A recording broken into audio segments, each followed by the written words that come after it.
चलिए फ्रेंड्स, ये है हमारा लेक्चर नंबर 5 और आज के इस वीडियो में हम ईथर का नामकरण यानी नॉमेनक्लेचर ऑफ ईथर के बारे में पढ़ेंगे और जानेंगे कि ईथर का सामान्य नामकरण तथा आईयूपीएसी नामकरण कैसे किया जाता है। तो आइए दोस्तों इस वीडियो को स्टार्ट करते हैं। सबसे पहले आपको पता होना चाहिए कि जो ईथर होता है इसका सूत्र क्या होता है, यानी इसका फार्मूला क्या होता है, किस फॉर्म में ये दिया रहेगा कोई कंपाउंड कि हम पहचान जाएंगे कि ईथर होता है। तो यहाँ पे देखिए ROR' इस फॉर्म में ईथर को लिखा जाता है। ऑक्सीजन के दोनों ओर एल्किल जब लगा हुआ हमको मिल जाएगा तब हम समझ जाएंगे कि ये जो कंपाउंड दिया हुआ है ये है ईथर, ठीक है। और ये R क्या है, R ये है एल्किल, ठीक है। R क्या होता है, एल्किल होता है। और एल्किल क्या होता है, एल्किल हाइड्रोकार्बन की चेन होती है, ठीक है। अब यहाँ पे देखिए दो पॉसिबिलिटी है, यहाँ पे R के बराबर हो सकता है, यानी दोनों एल्किल जो ऑक्सीजन पे लगे हुए हैं वो बराबर हो सकते हैं। बराबर का मतलब सेम हो सकते हैं, ठीक है। दूसरी पॉसिबिलिटी क्या है कि ये R के असमान होंगे यानी बराबर नहीं होंगे, यानी दोनों जो एल्किल लगे होंगे वो डिफरेंट टाइप के होंगे। तो अगर दोनों एल्किल समान होंगे, सेम होंगे, तब उस ईथर को बोल देंगे सममित ईथर। क्या बोल देंगे दोस्तों, सममित ईथर। बहुत ही सिंपल चीज है, यहाँ पे कुछ नहीं है। अब सममित ईथर को इंग्लिश में बोलते हैं सिमेट्रिकल ईथर, या सममित ईथर को एक और नाम से बुलाया जाता है सिंपल ईथर, ठीक है। और दूसरा है अगर R के समान ना हो, यानी दोनों डिफरेंट टाइप के एल्किल लगे होंगे ऑक्सीजन पे, तब उसको बोल देंगे असममित, असममित, ठीक है। जैसे कि नाम से स्पष्ट है असममित ईथर, और असममित ईथर को बोलते हैं असिमेट्रिकल ईथर, या इसको एक और नाम से बोलते हैं मिश्रित ईथर या मिक्स्ड ईथर, ठीक है। एकदम क्लैरिटी है। अच्छा, ये हो गया इसका बेसिक फॉर्मेट या बेसिक कह सकते हैं क्लासिफिकेशन। अब आइए हम एक्चुअल में इसके नामकरण के बारे में जानते हैं कि इसका सामान्य नामकरण और इसका आईयूपीएसी नामकरण कैसे करेंगे। इसका एक फॉर्मेट हम बना लेते हैं। तो सबसे पहले आप देखिए ROR' है, ये कोई ईथर है। अब यहाँ पे बेसिक फॉर्मेट बना लेंगे और यहाँ पे दो फॉर्मेट हम बनाएंगे, एक तो सामान्य नामकरण के लिए फॉर्मेट बनाएंगे और एक आईयूपीएसी नेमिंग के लिए फॉर्मेट बनाएंगे। तो पहला है सामान्य नामकरण। तो देखिए सामान्य नामकरण के लिए फॉर्मेट क्या है, बहुत ही सिंपल चीज है, कुछ नहीं है। यहाँ पे देखिए ऑक्सीजन के ऊपर दो एल्किल लगे हुए हैं, दो एल्किल लगे हुए हैं, एक है R और एक है R'। तो यहाँ पे एल्किल के लिए आप सीधा लिख दीजिए एल्किल, एक एल्किल के लिए एल्किल और दूसरे एल्किल के लिए भी आप लिख दीजिए एल्किल। तो एल्किल एल्किल और यहाँ पे सिंपल लिख दीजिए ईथर। इस फॉर्मेट में आप करेंगे इसका सामान्य नामकरण, एल्किल एल्किल ईथर। और यहाँ पे आपको ध्यान में क्या चीज रखनी है, ये जो एल्किल लिखे जाएंगे वो अल्फाबेट के आधार पे लिखे जाएंगे, अल्फाबेट के आधार पे, अल्फाबेट के आधार पे। अभी जब हम एग्जाम्पल लेंगे तो आपका ये जो सारा डाउट है वो सारा क्लियर हो जाएगा, ठीक है। इसीलिए आप इसके बारे में ज्यादा अभी ना सोचिए। सबसे पहले आप एक बेसिक फॉर्मेट अपने माइंड में बैठा लीजिए कि जो ईथर है, ईथर का सामान्य नामकरण हम एल्किल एल्किल ईथर के फॉर्मेट में करेंगे, ठीक है। अब आइए इसका आईयूपीएसी नामकरण का फॉर्मेट देखते हैं। तो आईयूपीएसी नामकरण का फॉर्मेट देखिए, यहाँ पे देखिए जब आईयूपीएसी नेमिंग इसकी करते हैं तो ये ऑक्सीजन को, इस ऑक्सीजन को किसी एक एल्किल के साथ जोड़ देते हैं। यहाँ पे एक एल्किल के लिए, किसी एक एल्किल के लिए एल का वर्ड लगा देंगे और प्लस इसी एल का वर्ड से ऑक्सी वर्ड लग जाता है, OXY ऑक्सी वर्ड। और ये जो ऑक्सी वर्ड लगा हुआ है ये ऑक्सीजन के लिए लगा हुआ है, ठीक है, ईथर के लिए लगा हुआ है। किसी एल्किल के साथ ऑक्सी वर्ड लगा देंगे और दूसरा जो एल्किल है, जैसे ये एल्किल है, तब इसको सिंपल हम लिख देंगे एल्केन। क्या लिख देंगे, एल्केन। यानी इन दोनों को मिला देंगे तो क्या हो जाएगा, एल्कोक्सी, और ये हो जाएगा एल्केन। तो एल्कोक्सी एल्केन के फॉर्म में लिखेंगे। क्लैरिटी है, एकदम समझ में आ रहा है। तो अब आइए यहाँ पे हम कुछ एग्जांपल ले लेते हैं जिससे हमारा जो डाउट है वो सारा क्लियर हो जाएगा। सबसे पहले हम सममित ईथर का एग्जांपल ले लीजिए कोई, ये है CH3 और ये है O और ये है CH3, एक ईथर ये है और यहाँ पे देखिए CH3O एंड C2H5, ये दूसरा ईथर है। अब यहाँ पे देखिए ऑक्सीजन के दोनों ओर जो एल्किल लगा हुआ है वो समान है, दोनों ओर मेथिल लगा हुआ है, R और R' की जो कंडीशन है वो बराबर है, ये सममित ईथर होगा, ठीक है। अब यहाँ पे ऑक्सीजन के दोनों ओर जो एल्किल लगा हुआ है वो समान नहीं है, एक और मेथिल है एक और एथिल है, यानी R R' के बराबर नहीं है, तो ये असममित ईथर होगा। सिंपल चीज है। अब यहाँ पे कॉमन नेमिंग स्किल करिए, सामान्य नामकरण करिए। तो देखिए सामान्य नामकरण इस फॉर्म में किया जाएगा, एल्किल एल्किल ईथर के फॉर्म में। तो देखिए यहाँ पे एल्किल के रूप में है क्या, एल्किल के रूप में मेथिल है, मेथिल को M से दिखाते हैं, ये भी मेथिल है। तो यहाँ पे अल्फाबेट की कोई बात ही नहीं आती, क्योंकि दोनों एल्किल जो जुड़े हैं वो सेम है, ठीक है। तो यहाँ पे देखिए दो एल्किल हैं तो दो के लिए वर्ड यूज करते हैं डाई, ठीक है। और यहाँ पे देखिए ये मेथिल है तो यहाँ पे लिख दीजिए मेथिल, डाई मेथिल। फिर यहाँ पे चेक करिए ऑक्सीजन के लिए आपको लिखना है क्या, ईथर, तो यहाँ पे लिख दीजिए ईथर। सिंपल सी चीज है, यहाँ पे कुछ नहीं है, डाई मेथिल ईथर, ठीक है। अब इसकी आईपीएसी नेमिंग लिखिए, बहुत ही सिंपल है, एल्क ऑक्सी एल्केन के फॉर्म में लिखना है। तो यहाँ पे किसी भी आप एल्किल को ले लीजिए क्योंकि दोनों एल्किल सेम है, ठीक है। तो यहाँ पे सपोज करिए इस एल्किल के साथ आप ऑक्सीजन को ले लीजिए, तो ये क्या है, मेथिल है। तो यहाँ पे लिखेंगे पहले मेथ, ये लिख दीजिए पहले मेथ, हो गया, प्लस इसी मेथ के साथ ऑक्सी वर्ड लगा दीजिए प्लस, और इस एल्किल के लिए आप लिख दीजिए सीधा एल्केन, यानी ये है मेथेन, तो यहाँ पे लिख दीजिए मेथेन। कितना सिंपल है, बहुत ही सिंपल है। अब इसको अगर मिक्स करके लिख देंगे तो क्या हो जाएगा, ये हो जाएगा मेथॉक्सी, ये हो जाएगा मेथॉक्सी, और ये क्या हो जाएगा मेथेन, ये हो जाएगा इसका नाम मेथॉक्सी मेथेन। बहुत ही सिंपल चीज है, यहाँ पे कुछ है ही नहीं। अच्छा अब आइए दूसरे एग्जांपल पे चलते हैं। तो यहाँ पे देखिए ये ऑक्सीजन के दोनों ओर जो एल्किल लगे हुए हैं वो डिफरेंट टाइप के हैं, यानी ये असममित ईथर है। तो यहाँ पे सबसे पहले आप इसकी कॉमन नेमिंग लिखिए। तो यहाँ पे देखिए अब यहाँ पे अल्फाबेट वाली बात आ गई, अल्फाबेट का यहाँ पे ऑर्डर देखा जाएगा। तो यहाँ पे देखिए ये क्या है, एथिल है, ये क्या है एथिल, और एथिल स्टार्ट होता है ई से, दो कार्बन है इसीलिए क्या है एथिल है, और एथिल का स्टार्ट होता है ई से। और ये क्या है मिथिल, और मिथिल को स्टार्ट होता है एम से।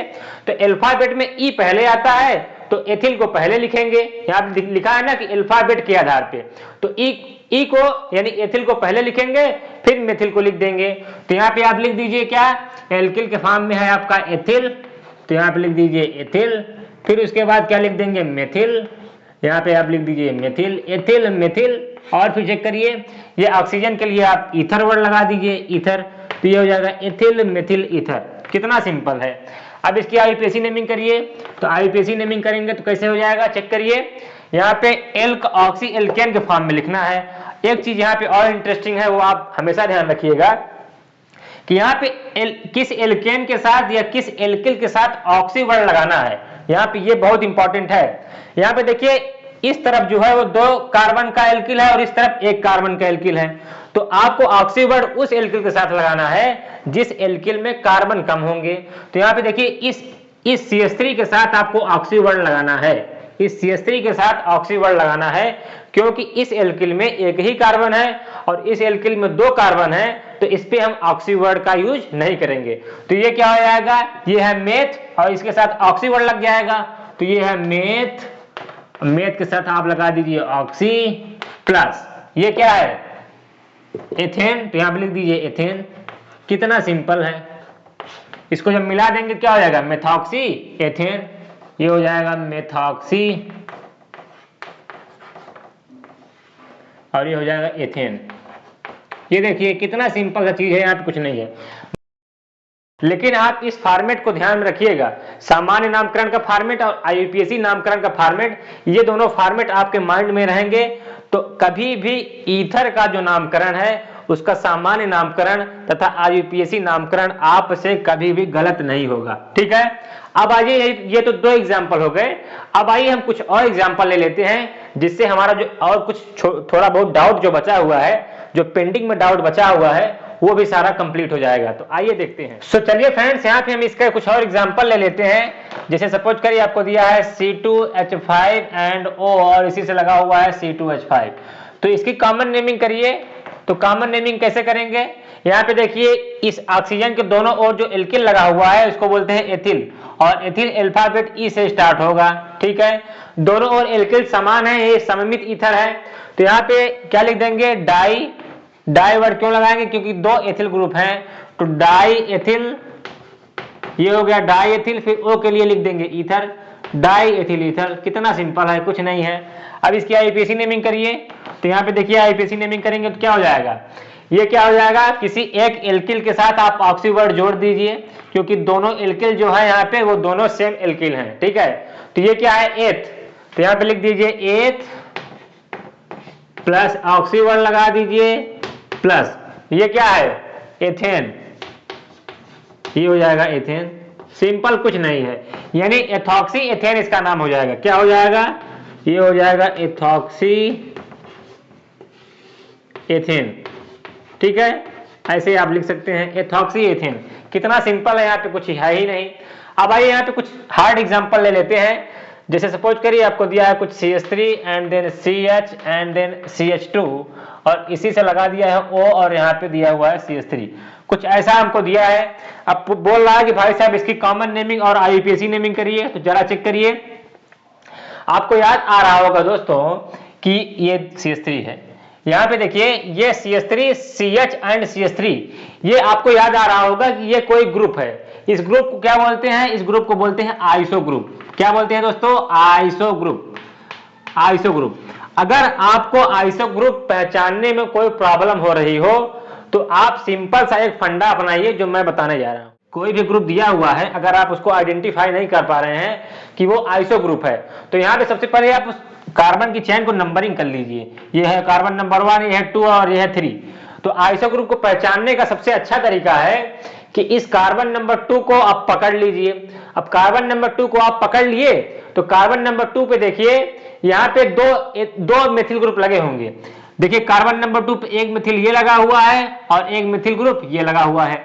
अगर कार्बन नंबर 2 पे दो मिथिल आपको मिल गए तब समझ जाइए कि ये जो ग्रुप दिया हुआ है 3 कार्बन की चेन का, इसको बोलेंगे आइसो ग्रुप, ठीक है। और कार्बन नंबर 2 पे कोई भी क्रियात्मक समूह, कोई भी फंक्शनल ग्रुप, कोई भी हैलोजन लगा हो सकता है, इससे नहीं लेना देना है, इन तीनों से लेना देना है कि इस फॉर्मेट में अगर हमको मिलेगा तब उसको बोल देंगे आइसो, और कार्बन नंबर 2 पे कोई ग्रुप लगा हुआ होगा। सिंपल चीज है, क्लैरिटी है, समझ में आया, अच्छा अच्छी बात है। तो अब आइए एक चीज और ध्यान रखिए कि ये जो आइसो ग्रुप है इसका यूज केवल हम सामान्य नामकरण में करेंगे, आईयूपीएसी नामकरण में इसका कोई रोल नहीं है, ठीक है। तो आइए यहाँ पे क्या लिख देंगे, सबसे पहले आप लिख दीजिए ये क्या है, ऑक्सीजन, और ऑक्सीजन के एक और ये क्या है, मेथिल ग्रुप है, और ये कौन सा ग्रुप है, प्रोपिल ग्रुप, P से डिनोट करते हैं। और अल्फाबेट में M जो होता है वो पहले आता है, P जो होता है बाद में आता है। तो पहले हम इसको लिखेंगे, मेथिल को लिखेंगे, तो क्या लिख देंगे, मेथिल, मेथिल को लिख दिया आपने।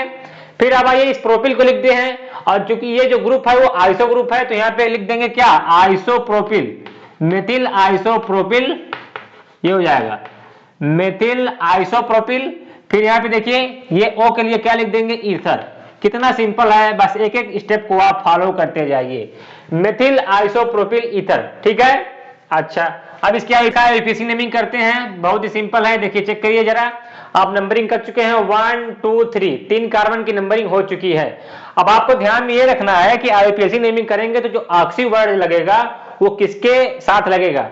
यहाँ पे देखिए एक एल्किल यहाँ पे मिथिल के रूप में है, इस मिथिल में एक कार्बन है, केवल एक कार्बन, और इस एल्किल में 3 कार्बन है, तो कम से कम कार्बन वाली एल्किल में हमको ऑक्सी वर्ड लगाना है। तो ऑक्सी वर्ड पहली बात तो इस पे लगेगा, मिथिल पे, तो ये क्या हो जाएगा, ये ग्रुप हो जाएगा पूरा मेथॉक्सी। ये वाला जो ग्रुप है ये ग्रुप तो हो जाएगा आपका मेथॉक्सी, और ये जो मेथॉक्सी ग्रुप लगा हुआ है वो कार्बन नंबर 2 पे लगा हुआ है। ये जो मेथॉक्सी ग्रुप लगा हुआ है वो CH3 वो कार्बन नंबर 2 पे लगा हुआ है। तब यहाँ पे क्या लिख देंगे, 2 मेथॉक्सी, कितना सिंपल है, 2 मेथॉक्सी। फिर ये क्या है, ये है प्रोपेन, 3 कार्बन की चेन है तो क्या लिख देंगे, प्रोपेन, 2 मेथॉक्सी प्रोपेन। ये देखिए कितना सिंपल है, कुछ नहीं है, 2 मेथॉक्सी प्रोपेन, ठीक है। तो ये हो गई इसकी आईयूपीएसी नेमिंग। अब आइए एक और एग्जांपल ले लेते हैं जो बहुत ज्यादा फेमस एग्जांपल है। यहाँ पे दिया है C6H5NO और इसी से लगा हुआ है CH3, ऐसा कुछ हमको एग्जांपल दे दिया है। अब देखिए ये जो C6H5 है इसको बोलते हैं फेनिल, फेनिल बोलते हैं इसको, P से स्टार्ट होता है फेनिल, और ये क्या है, ये है मिथिल, M से स्टार्ट होता है। इतनी कॉमन चीज आपको पता होगी, C6H5 को बोलते हैं फेनिल। तो यहाँ पे देखिए इसकी कॉमन नेमिंग करिए तो बहुत ही इंटरेस्टिंग है। तो यहाँ पे देखिए कॉमन नेमिंग अल्फाबेट के आधार पे करते हैं। तो मेथिल जो होता है वो एम से आता है और फेनिल आपका पी से आता है। तो एम जो है अल्फाबेट में पहले आता है, तो यहाँ पे पहले हम इसको लिख देंगे। तो क्या लिख देंगे? मेथिल, ये हो जाएगा मेथिल। फिर इसको लिख देंगे फेनिल, ये हो जाएगा फेनिल, मेथिल फेनिल। फिर उसके बाद देखिए ये क्या है? ईथर, ये हो जाएगा इसका मेथिल फेनिल ईथर। या इसको एक और नाम से हम जानते हैं और उसका नाम है एनिसोल। क्या नाम है? एनिसोल, एनिसोल, ये है इसका दूसरा नाम है क्या? एनिसोल, ठीक है। और बेसिकली इसका स्ट्रक्चर जो होता है वो कुछ इस टाइप को आपको दिखेगा। ये देखिए ये है C6H5, ये देखिए ये है C6H5, ये है बेंजीन की रिंग जिसको बोलते हैं फेनिल बोल रहे हैं हम, C6H5। इसी के ऊपर O और यहाँ पे लग रहा है CH3, तब इसको हम बोलेंगे एनिसोल, ठीक है।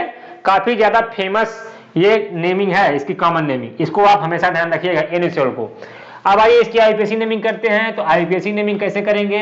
सबसे पहले आप एल्किल को ढूंढिए। तो यहाँ पे देखिए इस एल्किल में एक ही कार्बन है, तो इसके साथ ऑक्सी वर्ड जाएगा, इसके साथ ऑक्सी वर्ड जाएगा।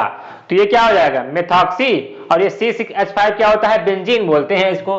तो यहाँ पे क्या हो जाएगा? मेथॉक्सी, ये हो जाएगा मेथॉक्सी, और ये क्या है? बेंजीन है, तो ये हो जाएगा मेथॉक्सी बेंजीन।